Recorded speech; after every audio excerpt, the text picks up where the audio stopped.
Hi, Bill Colodzi, and this is round one with our three-color Crazy Jund combo deck. I do like being on the draw, actually. If we won the die roll, I would have chosen to be on the draw. Part of the reasoning for that is we only have 17 lands, and it could be awkward to fix. And yeah, we really just want to have a consistent opening, not necessarily a fast one. So, yeah, this might not look like the best hand, but I'll keep it here. It's got a couple lands and a couple prospects. So as long as our second land is or as long as our third land is black or green, then it opens up a lot of possibilities. And that's 12 cards in our deck, so we should be able to get that on time. Not quite yet, though.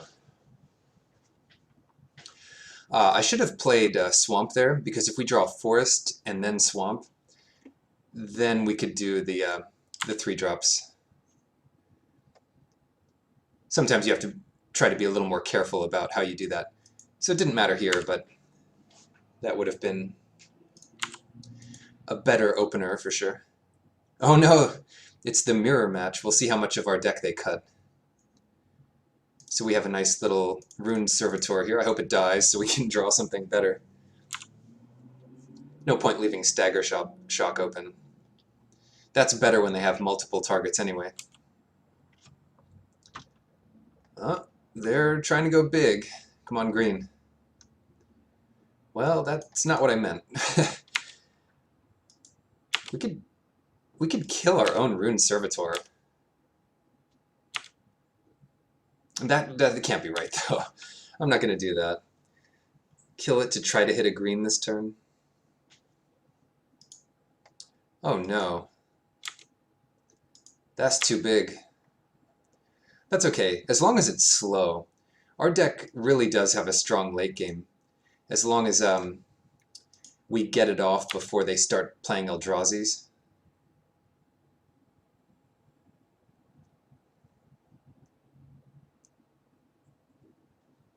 Yeah, we do have a lot of stuff we can do.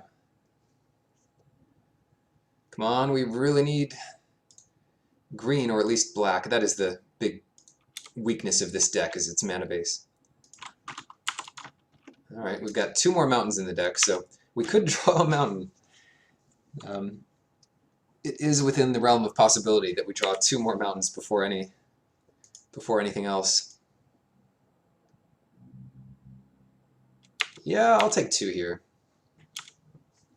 As much as I want to draw a card, I don't want them to draw a card. If you know what I mean. I think you know what I mean. Anyway, let's kill that thing. We finally have a target for the Brimstone Mage, and this puts us ahead in the race if all goes according to plan. Even if they save it there, whoops. Even if they save it, we get to kill it in our upkeep. Alright, we finally got there. It's not even clear we want to play one of these, though, when we could play Emrakul's Hatcher. Huh. Because the Beast of, when we get our second green, that's going to be a better prospect. Yeah, I'll play the Hatcher.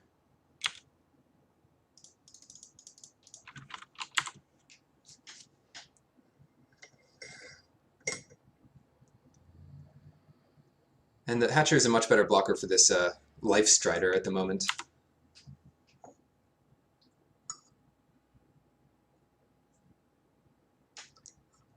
Alright, perfect. I've got myself some Earl Grey tea here.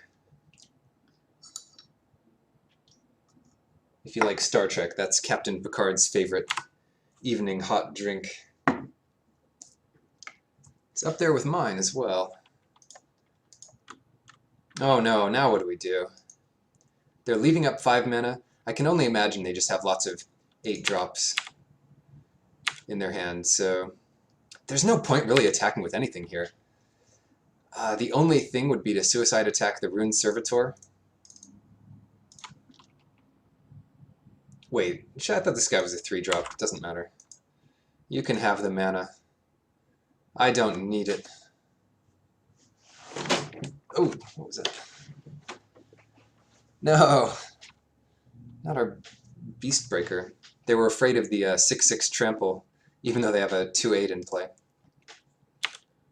That would take so long to level up with one forest.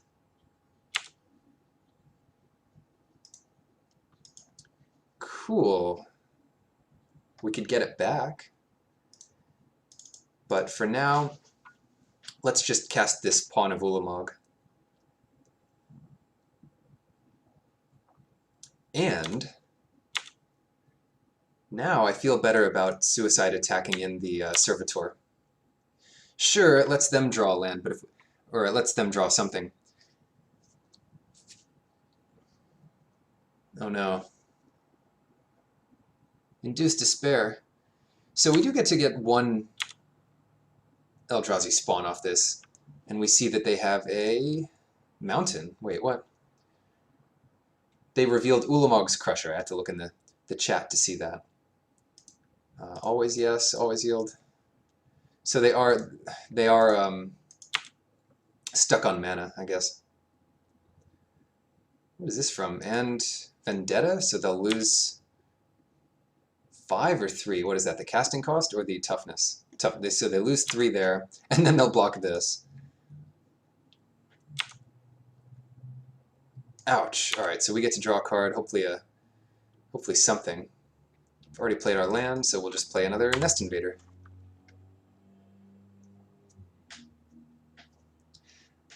The Cadaver Imp is a nice one to get back the pawn, although it'll take some time to cast all of that again. And it's nice just as a 1/1 attacker to annoy our opponent. See what they do about this. Actually, maybe we get back the Hatcher. That's just, yeah, let's do that. That's just more guaranteed Eldrazi spawn. And we could play the Hatcher this turn, but we might as well play the Beast Breaker. Because next turn, if we draw land, or, well, I guess even if we don't draw land, we can play the Hatcher and the Nest Invader without losing any of our existing Eldrazi spawn.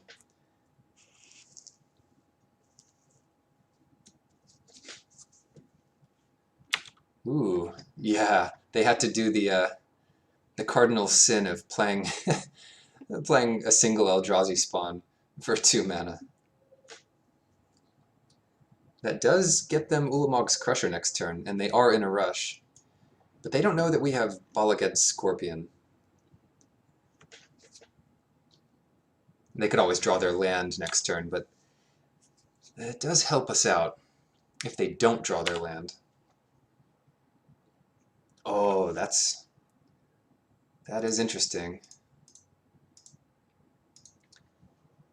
First things first, let's get this Scorpion.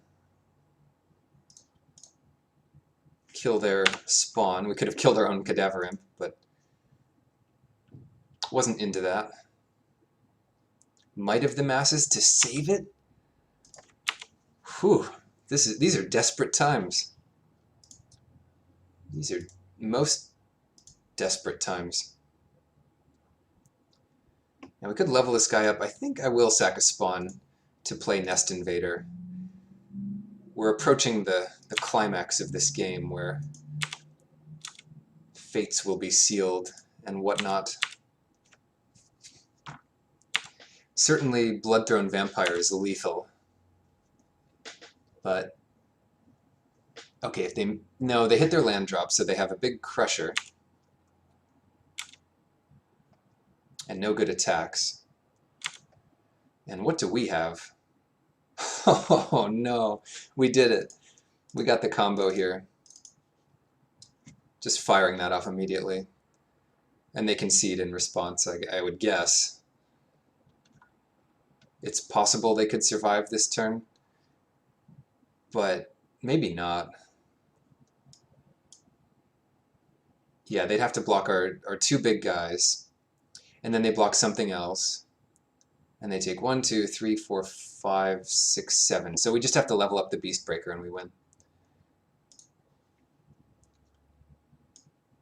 Anyway, that worked out well. They kind of got stuck on mana and didn't get all the pieces they needed at the right time.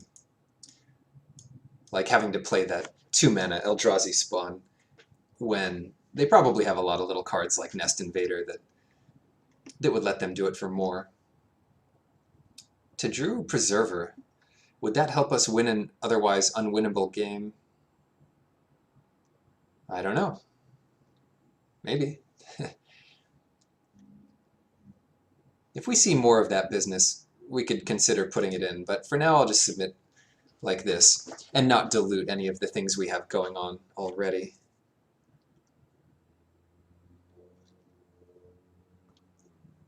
All right, a perfectly fine hand. It even has a forest in it. We are really lucky. The Forked Bolt is a sorcery, so no reason to really hold that up turn 1. They took our Prophetic Prism. They were thinking the same thing. They were like, we are 3 colors. We would like to have Prophetic Prism. Beastbreaker's nuts. I'm just going to get this going as soon as we can. They might kill it in response to leveling it. Yeah, since they left up mana, I'm just going to attack with it. They might kill it in response here. Yeah, they've got Vendetta. And they would have done that in response to the leveling. So we can do this nonsense, which attacks for 4 next turn with Raid Bombardment. If that's the direction we go. We could also cast Dread Drone, but I don't like giving up the value from a spawn when I don't have to. Ooh. That's kind of cool. Alright, this is the way I'll do it. I'll do Raid Bombardment and not leaving up Forked Bolt. Once again, it's a sorcery. How many flash creatures can you expect? Not too many. And it looks mana efficient to play the Bloodthrone Vampire, but that's also not going to be the play here. I'd rather save it for a pump later. This becomes a seal of strength in play when you play Bloodthrone Vampire. And that is too much to give up. That is too much value. Alright, here we go again. They're still waiting for their big 8 mana plays. Just for mana efficiency, I like that. Even though Bloodthrone Vampire is kind of lethal next turn, this is also a lot of damage next turn. 3, 4, 5, 6, 7, 8, 9, 10. And they have to do the embarrassing 1 spawn thing. Oh no. I am so sorry.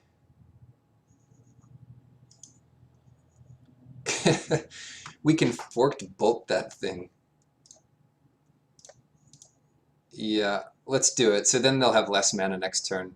I think it's just the right play here.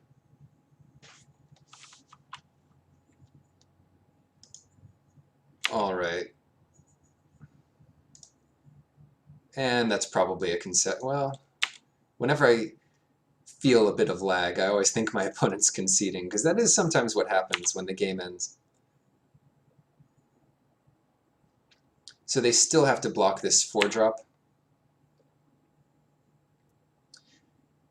And that play would have been enough to stop a Bloodthrone Vampire. So this turned out to be maybe even more damage.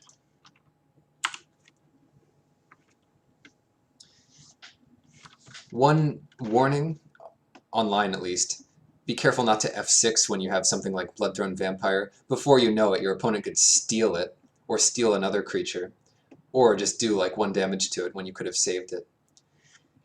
In any case, that deck worked well, but our opponent's deck didn't seem to work well. I guess we drafted the better Jund shell. Anyway, see you in the next match.